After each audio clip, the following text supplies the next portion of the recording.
I did not see her coming until the boat rocked, the way a heart lurches before a hard truth. A wet paw hooked the gunnel, then another.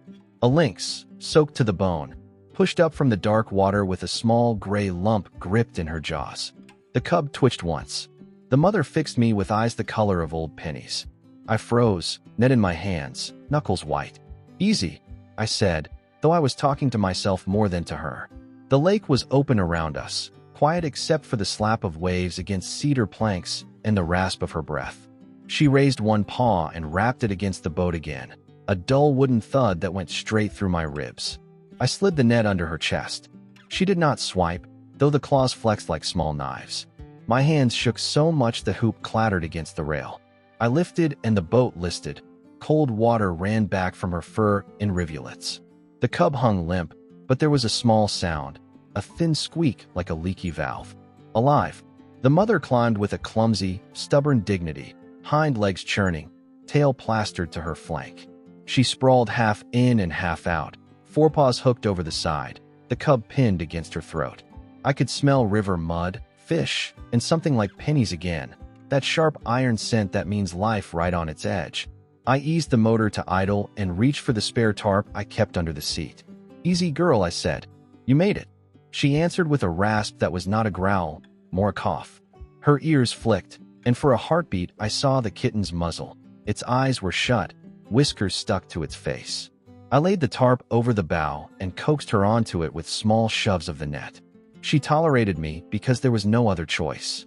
That is how trust really starts, not with a handshake, but with two creatures out of options. My phone chimed against my thigh. In the scramble it had started recording, the way those things do when you least expect it. I fumbled it free and saw my own face in the corner, pale, wet-lipped, ridiculous. I thought of Officer Miller from Wildlife, how he hates when people meddle.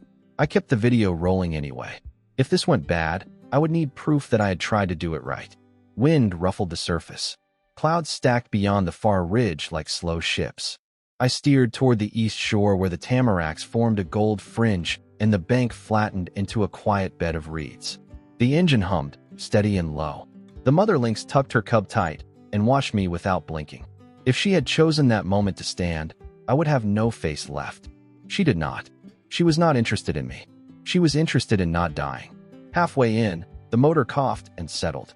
A ripple across my wake reached us, and with it came a small memory of my father teaching me to keep both hands visible when a wild animal is cornered. He used to say this with a coffee cup balanced on his knee and a half smile, but the meaning was dead serious. Hands visible, voice level, eyes soft. "You're okay," I told her. "I'm getting you warm. There's a quiet cove up ahead." She shifted. A single claw scored the wood next to my wrist. I did not flinch, not outwardly. Inside, an entire choir yelled, "Sit still." The cub made that valve squeak again, and a tiny paw kneaded at her chin. The shoreline crept closer. The reeds rippled with small wind. I pictured the little beach I knew, a patch of sand where in summer kids skipped stones, and in fall I pulled the boat for the season. There was a fire ring there and a rotting bench. I had half a tank of propane in the camp stove at the boathouse. Warmth. Towels. Emily at the clinic would answer if I called. She always did for emergencies, and this was the purest form of that word. Then a shadow slipped across my bow. Another boat, aluminum and flat-bottomed, ghosted out from behind the point. The man standing in it wore a camo jacket with the sleeves cut off and a ball cap pulled low. He did not call hello. He lifted his phone and angled it like a hunter lining a shot. The shutter sound chirped. He smiled without his eyes. "That's a wildcat you got there," he said. "Best leave her to the water. Nature has its own mercy." My jaw tightened. I kept my voice level. "She came to me," I said. "We're headed to shore to warm her up. That's all." He let his boat drift close enough for me to smell old cigarettes. His eyes flicked to the cub, then back to me. He took another picture. My phone was still recording. I angled it without making a show of it. The mother watched him as if he were a log. Her world had been reduced to a circle smaller than my boat, and he was outside it. "You from around here, friend?" he asked. I kept my hands where he could see them. "Been around long enough," I said. He nodded as if that answer pleased him. "I know where her kind belongs," he said. "Not with people. Don't make this your problem." I looked past him to the cove. It was not far, maybe 100 yards, which is to say forever, and also only a minute. The wind had picked up another notch. The flat bottom skittered sideways and bumped my bow. The lynx did not move. The man's smile pinched into something private. He pocketed his phone. "Tell you what," he said. "I'll swing by the south bank and make some calls. Folks ought to know about this." He tapped the side of his boat with a knuckle and pushed off. I watched him go. Maybe he meant exactly what he said. Maybe he meant something else. My phone's red recording dust stared up at me. I turned the tiller and felt the prop bite again. The cove opened like a promise. "You're almost there," I told the mother. The word almost is a dangerous comfort, but I gave it anyway. She blinked, slow. She shifted to keep the cub high. The tarp made a soft tearing sound under her claws. The reeds were close enough now that I could hear the dry rattle of them. See the little beach beyond with the fire-ringed stones blackened and scattered. I cut the engine and let us glide. The boat kissed the sand with a scrape. I stepped out into shin-deep water, boots filling cold. I pulled the bow onto the shore and looped the painter around the stump. Then I turned back to her. "One more lift," I said. Then warmth. She weighed less than she looked and more than I could handle alone. Still, we managed, inch by clumsy inch, until she lay fully on the tarp inside the boat, sides heaving, the cub tucked like a secret. I reached for the spare towel and hesitated. Her whiskers trembled. Her breath hitched. From behind the reeds, a quiet splash. I looked up. Far out on the open water, the other boat paused, turned, and then angled toward the opposite bank. The man raised his phone once more, a small square of reflected sky. I felt the hair on my forearms prickle. He lifted 2 fingers in a casual salute, as if we had agreed on something. Then he was gone, sliding along the far tree line, leaving me with the cat, the cub, and the sudden knowledge that getting them warm might be the simplest part of this long day. The video made its way out before I even knew it. By the time I got home and rinsed the mud from my boots, Sam had already pulled it from my phone when I stopped by the shop for coffee. He said it was too wild not to share. By morning, it was everywhere. Neighbors, strangers, even the church deacon had seen me fumbling with a tarp and a dripping wild cat. Everyone had an opinion, and not one of them was quiet. When I pushed open the shop door that afternoon, the bell above it gave its usual squeal. Sam leaned on the counter, arms folded. He shook his head like a man who wanted to scold me, but couldn't quite commit. "You've stirred a hornet's nest," he said.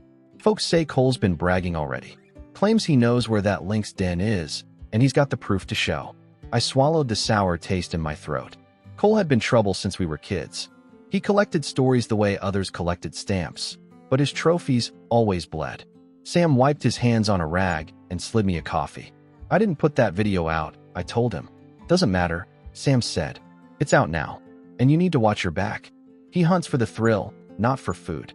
I sipped the coffee, though it tasted like rust. The bell squealed again, and in walked Officer Miller, tall, pressed uniform, the smell of state-issued starch coming before him. He didn't buy bait or worms. He looked straight at me. "We need to talk," he said. We sat in the corner booth, the one with cracked vinyl. He set down his clipboard and tapped the pen against it. "You made contact with a lynx yesterday. That accurate?" I nodded. "She climbed aboard. She had a cub. She was starving. I couldn't just push her back." Miller wrote something slow. "You're aware there are regulations about direct contact. You may have compromised the animal. Disease transfer goes both ways." I leaned forward. With respect, she was drowning. The cub squeaked, alive but weak. "You want a body count, or you want me to try?" "You'd have done the same." His eyes narrowed. "Maybe, maybe not. But the fact is, she's on record now. And so are you." I kept my voice steady. "Then let me help. Let me go with you on a check. You know the North Ridge slopes.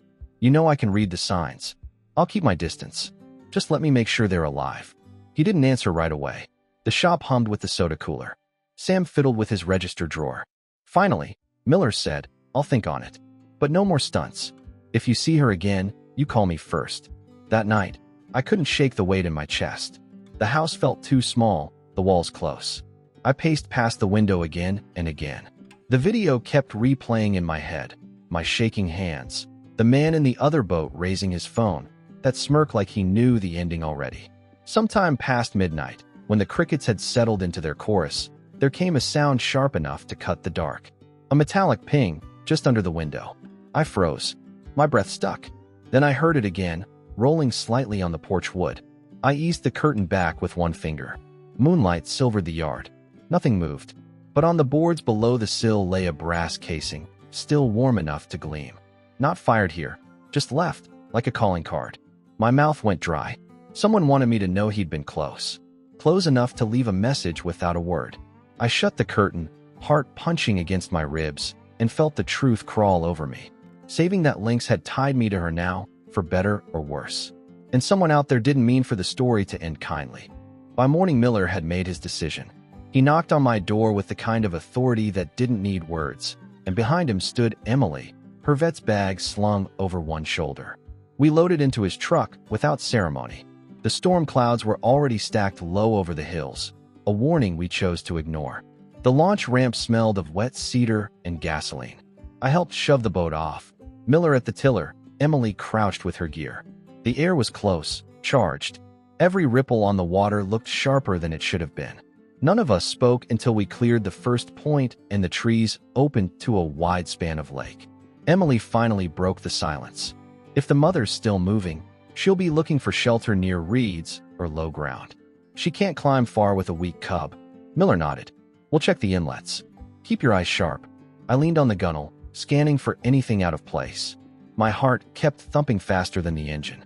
The storm rolled closer, a low growl over the ridge. The boat's motor coughed once, then steadied, but I didn't like the way Miller frowned at it. We swung into the first cove. Nothing but gulls lifting, their cries sharp and empty. In the shallows, minnows flashed like quicksilver, but no paw prints. Emily pointed at the bank. Mud's too fresh. She hasn't been here. We moved on. The sky pressed lower, the light bruised purple. The motor gave another cough, then sputtered. Miller cursed under his breath, yanking the choke. The boat slowed, drifted. A sudden gust caught us broadside. The water slapped harder. I grabbed the side to steady myself. Then the motor died completely. Silence, except for the chop and the distant thunder. The current began to pull us toward the center channel. Miller wrestled with the starter cord. Nothing. Emily's voice was tight. We can't drift out there. Not in this weather. I looked around, scanning for oars. Only one, wedged under the bench. I hauled it out and started paddling, clumsy against the drag of the wind. The storm smelled of ozone, metallic, like a battery sparking. The radio on Miller's belt crackled. At first just static, then a voice, distorted, familiar in the worst way. North Bank. Shallow cut. That's where she is. We froze. Miller lifted the radio, pressed the button. Identify yourself. Nothing. Just another burst of static, then silence. I swallowed hard. That voice had the lazy drawl I'd grown up hearing. Cole. Emily caught my eye. He's playing us. Miller shoved the radio back onto his belt. Doesn't matter. We keep to the plan. Eyes open. Rain started, big drops that stung against my cheek. I kept paddling until my arms burned, but finally we nosed into a shallower bay. The mud flats there were streaked with fresh runoff, rain pocking the surface. Emily leapt out first, boots sinking.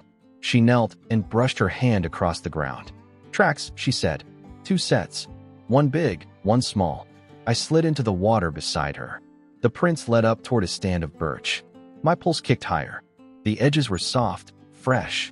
She'd passed through maybe an hour ago. Then a sound cracked the air. Not thunder. Sharper. A rifle shot. It echoed from the direction of the old quarry, half a mile over. Emily flinched. Miller's hand went to his sidearm, though he didn't draw. He stared toward the ridge. Damn it, he muttered. He knows. Another roll of thunder swallowed us. I bent lower, squinting at the mud. That's when I saw it. Just at the edge of the track, a tiny paw print, lighter than the rest. Beside it, a dark bead where the rain hadn't yet washed it away. Blood. My breath caught. Emily looked where I pointed. Her face went pale. The storm broke fully then, wind lashing, rain in sheets, but all I could see was that single drop against the mud, proof of both survival and danger. Miller said nothing. He just tightened his jaw, scanning the tree line, as if waiting for another shot to tell us what came next. The rain didn't quit, it just shifted, lighter but colder, needling through my jacket as we climbed the bank toward the quarry. The storm had passed, but left the night restless. Trees dripped steady, the ground sucked at our boots. Miller's flashlight cut narrow paths across the rock, beams catching on puddles that gleamed like open eyes. Emily crouched near the edge of the quarry path. Over here, she whispered. Her gloved hand lifted something from the grass. A piece of meat, threaded with wire. She tugged once, and the wire tightened into a loop, hidden under the wet leaves. A snare. My stomach turned. She tossed it down with disgust. He's laying traps. Miller scanned the tree line. Keep sharp. If Cole's here, he won't be far. We moved slow, careful steps over rocks slick with moss. My ears strained for any sound that didn't belong. The quarry itself yawned dark, its pit filled with water that smelled of rust and algae. I kept my hand close to the flare in my pocket. If it came to it, light might be the only weapon I had. A beam flared from the opposite bank, sudden and harsh. It blinded me for a breath. Then a voice rolled across the water, smug and steady. Evening, friends. Cole stepped into his own light, a hunting rifle slung lazy in one arm, flashlight in the other. His grin gleamed. You're trespassing on ground that doesn't belong to you. Miller called back, this is state land. Put the weapon down. Cole laughed. State land? You think a lynx cares about your borders? She's meat and fur, nothing more. Emily stiffened. That's a living animal with a cub, she snapped. Cole's grin widened. Then she's easy pickings. Sentiment's gonna get you hurt. I forced my voice steady. Cole, she's not yours to claim. Step back. He trained the light directly on me. Funny, you keep saying she's not mine, but you sure act like she's yours. The air between us stretched thin, every breath loud. Miller kept his stance measured, one hand resting near his holster. Emily shifted, eyes flicking toward the reeds at the quarry edge. Then I heard it, a sound small as a pin in water. A mule, thin and desperate. Emily bolted before either of us could stop her. She splashed through the reeds, flashlight beam bouncing. Cole cursed and swung his rifle up, but I stepped sideways, shouting loud enough to draw his eyes back on me. Don't do this, Cole. Miller's voice cracked sharp. Lower it now. Cole's jaw tightened. He hesitated. In that sliver, Emily's cry cut out. Got him. I sprinted toward the reeds, branches slapping, water filling my boots. Emily knelt there, cradling a bundle of wet fur tangled in wire. The cub squirmed weakly, the snare biting deep into its leg. She worked quick with cutters, hands steady even as her breath shook. Behind us, Cole shouted, You think you're saving it? You're just making it suffer longer. Miller's answer was clipped. One more word, and I'll have you in cuffs. The snare gave way with a sharp snap. Emily gathered the cub to her chest, rocking it against her jacket. It squeaked, louder this time, alive but trembling. I looked up, scanning the dark quarry rim. The flashlight beams carved too little of the world. That's when I saw them. Eyes, pale and glinting from the slope above. Not the mother's, not hers. Something else waited, still as stone, watching all of us. The cub whimpered again. The night seemed to hold its breath. We carried the cub out of the quarry wrapped in Emily's jacket. Its small body trembled, fur matted, the snare wound angry and raw. She held it tight to her chest as we climbed back toward the truck. Miller kept his flashlight scanning the trees, jaw locked. None of us mentioned the eyes we had seen above us. Some truths are better carried in silence. By dawn the rain had stopped. Fog clung to the road like a living thing, curling around fence posts and the skeletons of old barns. Miller drove, hands steady on the wheel. Emily sat in the back seat with the cub, whispering to it the way you'd calm a child. I rode shotgun, trying to keep my mind from the weight pressing in from every side. We had agreed, no official report, no headlines. If the word spread wider, Cole or men like him would hunt her down before she ever healed. The plan was simple. Get them both to a cove north of the ridge, a place so hidden even locals forgot it existed. There, they'd have a chance. Halfway down the gravel road, headlights flared in the rearview mirror. A truck roared up behind us, too fast for the curve. Miller cursed and pulled the wheel. The truck swung wide, skidding beside us. Cole leaned out the driver's side, a rifle resting across the window frame. Pull over, he shouted. Miller hit the brakes. Gravel spit. The cub squeaked, Emily tightening her hold. I felt the cold sink of dread in my gut. Cole's truck blocked the road sideways. He stepped out, gun in hand. You think you're saving her? You're dragging this whole town into your bleeding heart nonsense. Miller got out slow, his badge flashing dull in the fog. Drop it, Cole. Not a chance. The standoff stretched long, breaths visible in the chill. My palm itched for something, anything, but I stayed still. Emily whispered to the cub, rocking it gently, a human heartbeat against wild fear. Then Miller moved. Swift, trained. In one step he had Cole's wrist twisted, the rifle wrenched free, barrel clattering onto gravel. Cole roared, tried to swing back, but Miller slammed him against the hood of his own truck. Metal groaned. Handcuffs clicked. For the first time in years, Cole's grin was gone. "Stay put," Miller ordered. His voice was ice. We didn't linger. Emily and I climbed back in, the cub pressed to her collarbone, eyes half shut. Miller tossed the rifle in our truck bed and drove us off, leaving Cole cuffed and cursing in the fog.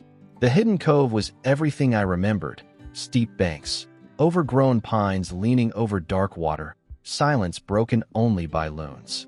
We dragged the boat from its hiding place and pushed off. Emily cradled the cub in a canvas carrier lined with towels. Miller rowed while I kept watch. At the far bend, a flat rock jutted like a stage. That was the spot. We grounded the boat and waited. The cub whimpered, nosing against the air. Emily set the carrier down and stepped back. Her eyes shone wet, but she didn't speak. The wait felt endless, but then it happened. From the tree line, silent and certain, she appeared. The mother. Her fur darker from days of rain, ribs sharp under skin, eyes burning with focus. She paused at the edge, ears forward, every muscle tight. The cub squeaked once. That broke the distance. She patted across the rock, slow, deliberate. For a heartbeat, she looked at me, at all of us, gaze heavy as stone. Then she leaned down and took the cub gently by the scruff. No sound, no drama, just necessity. And just as quickly, she was gone again, fading into the trees with her child swinging from her jaws. The forest swallowed them whole. We stood there a long time, none of us moving. Finally, Miller exhaled, long and low. Emily wiped her face with her sleeve. I just stared at the space where they'd been, hoping it would stay burned into me.